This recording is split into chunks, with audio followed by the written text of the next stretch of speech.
as far as my particular views on politics and what's best for Spokane, it's pretty well lined up on my website. It's called N.I.T.N.C for Spokane. I talk about crime, I talk about utilities, I talk about the specifics of government. If you really want to know about me, that's where you should go. I'm not going to tell you everything that's going on with the city of Spokane and all the intrigue and all the misinformation that happens in political campaigns. I think we all know one of the first casualties of political campaigns is truth. Right? A lot of misinformation, a lot of deception. People are more worried about political power than they are for their community. I'm not a Democrat, I'm not a Republican. I appreciate both parties. What I have a problem with is the politicians that will not stand up to their own party. You know, when it comes down to your community, when it comes down to your neighbors, when it comes down to the cost of your utilities, that's not a Democrat or Republican thing. It's not a right or left thing. It's our community. We need to reach across the aisle. And at the end of the day, what makes us better? What reduces the cost of community of utility service? Not what raises them. Now, the history of Spokane is there's a great deal of favoritism here. Right or wrong. We know the players in Spokane. We know the history of the shopping mall. We know the big developments that all get favoritism, fees waived, and all that. But at the end of the day, how does that help the daycare provider?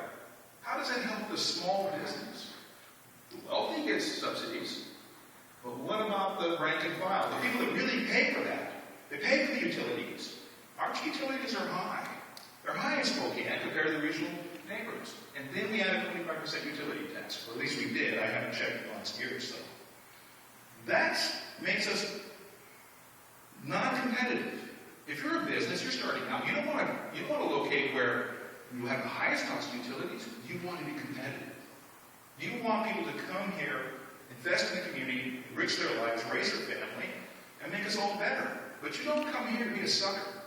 Right? You don't come here to be the highest cost of utilities when you can go across into the valley, or you can go across over to Coeur d'Alene or Post Falls. They've had a lot of growth over there.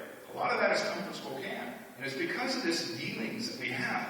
There's a couple of very powerful interests in the city of Spokane that pretty much gets the sway. They get the subsidy. It's always their mall, their development. The wealthiest, the most valuable properties in Spokane need subsidies.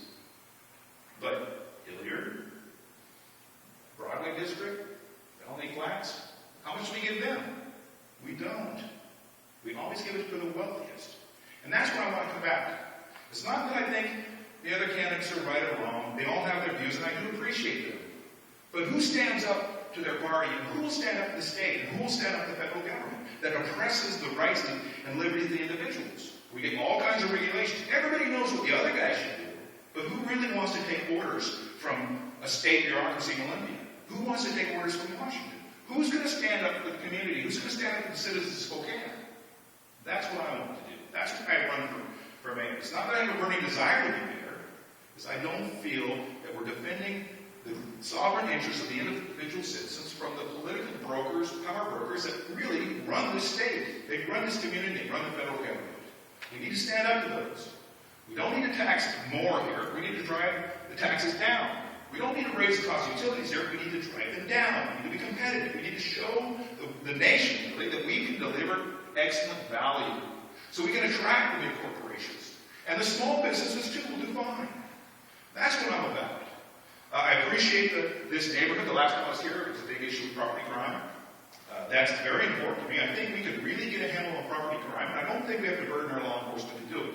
I think there's enough digital tools. I think there's enough remote technologies that we can find who these prowlers are. We can run down these car thefts. We can really reduce crime, and we can do that at good value because the tools are available.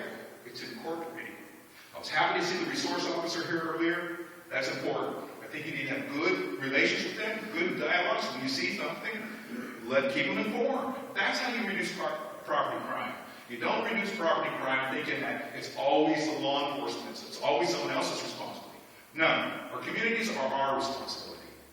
And together, I think we can make our communities safer, we can make them prosperous, and really, we can make this a very safe and enjoyable place to raise a family and be a community that we can be proud of. So thank you for considering my campaign. If you have any questions, send me an email, visit my website, and thank you for caring enough about your community to come out this evening. Thank you.